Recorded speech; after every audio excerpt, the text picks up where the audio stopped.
कहानी है चित्तौड़ की खूबसूरत रानी पद्मावती और उनकी खूबसूरती के पीछे पागल सुल्तान अलाउद्दीन खिलजी की। रानी पद्मावती, जिनको पद्मिनी के नाम से भी जाना जाता है, इनका नाम इतिहास के स्वर्णिम अक्षरों से लिखा गया है। रानी पद्मावती के पिता सिंघल प्रांत के राजा थे, जो आज के समय में श्रीलंका में पड़ता है। उनका नाम गंधर्व सेन था और माता का नाम चंपावती था। रानी पद्मावती बाल्यकाल से ही अत्यंत खूबसूरत और मनमोहक थी। महाराज गंधर्व सेन ने अपनी पुत्री के विवाह के लिए स्वयंवर रचाया था, जिसमें भाग लेने के लिए भारत के अलग अलग राज्यों से बड़े बड़े राजा महाराजा आए हुए थे। उसी स्वयंवर में मौजूद थे चित्तौड़ के राजा रवल रतन सिंह। रानी पद्मावती का विवाह स्वयंवर विजेता चित्तौड़ के राजा रवल रतन सिंह के साथ बड़े ही धूमधाम से हुआ। राजा रतन सिंह एक बहादुर और साहसी योद्धा थे। वह एक प्रिय पति होने के साथ ही एक बेहतर शासक भी थे। वे चित्तौड़ के राज्य को बड़े कुशल तरीके से चला रहे थे। उनके शासन में वहां की प्रजा हर तरीके से सुखी थी। राजा रतन सिंह को कला में भी काफी रुचि थी।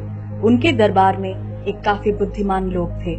उनमें से एक प्रसिद्ध संगीतकार राघव चेतन भी मौजूद थे, जो रतन सिंह के काफी प्रिय थे। ज्यादातर लोगों को इस बात की जानकारी नहीं थी कि राघव चेतन एक जादूगर भी था।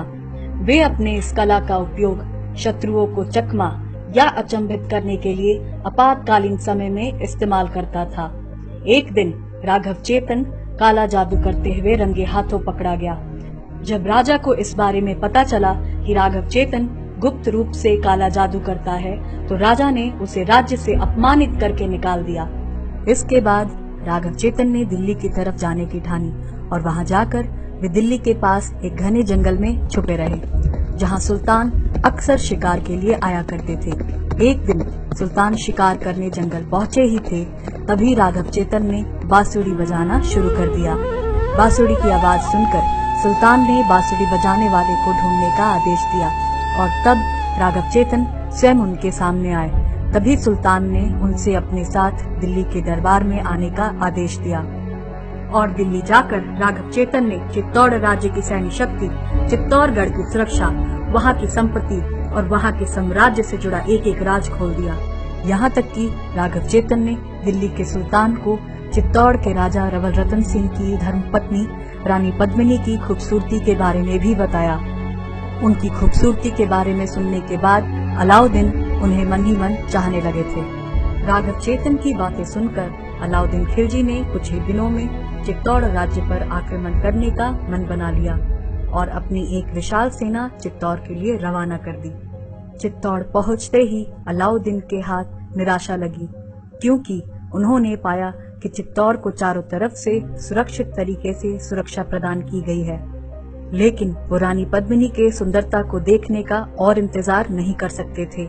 इसलिए उन्होंने राजा रतन सिंह के लिए यह संदेश भेजा कि वो रानी पद्मिनी को बहन मानते हैं और उनसे मिलना चाहते हैं।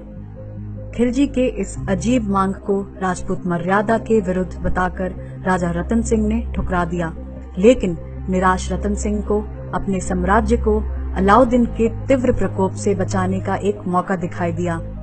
रानी पद्मावती सुल्तान को अपनी झलक दिखाने को तैयार तो हो गई, लेकिन केवल प्रतिबिंब में।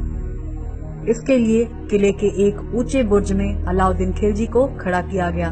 उसके सामने एक आईना लगा दिया गया। वो बुर्ज के एकदम नीचे एक तालाब था, जो बुर्ज में लगा आईने में साफ दिखाई देता था। तालाब के किनारे रानी पद्मावती खड़ी हो गई। रानी पद्मावती का प्रतिबिंब तालाब के पानी में पड़ा और तालाब का प्रतिबिंब उस आईने में दिखाई दिया, और इस तरह पहली बार सुल्तान अलाउद्दीन खिलजी ने रानी पद्मावती के रूप को देखा। पद्मावती के रूप के बारे में सुल्तान खिलजी ने जितना सुना था, उससे कहीं ज्यादा पाया।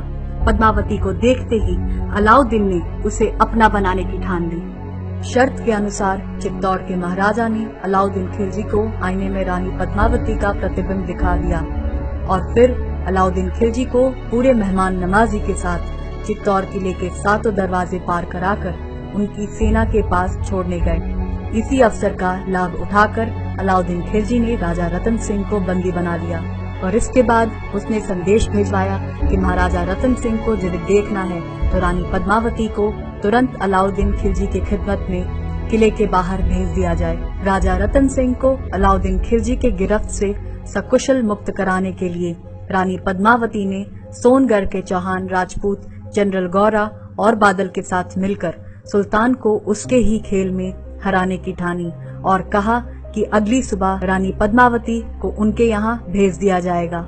और फिर सुबह 150 पालकी मंगवाई गई और उन्हें किले से अलाउद्दीन के कैंप तक ले जाया गया।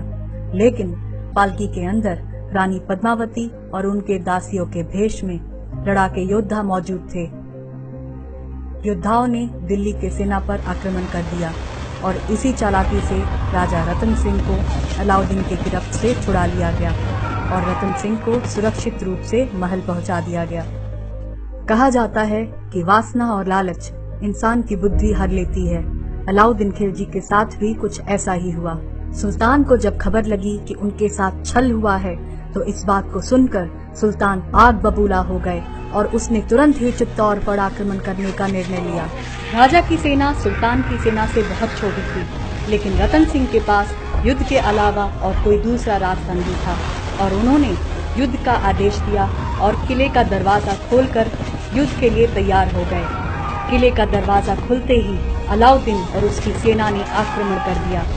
इस भीषण युद्ध में पराक्रमी राजा रतन सिंह वीर गति को प्राप्त हो गए। उनकी सेना भी हार गई और अलाउद्दीन खिलजी ने चित्तौड़ के किले को जीत लिया।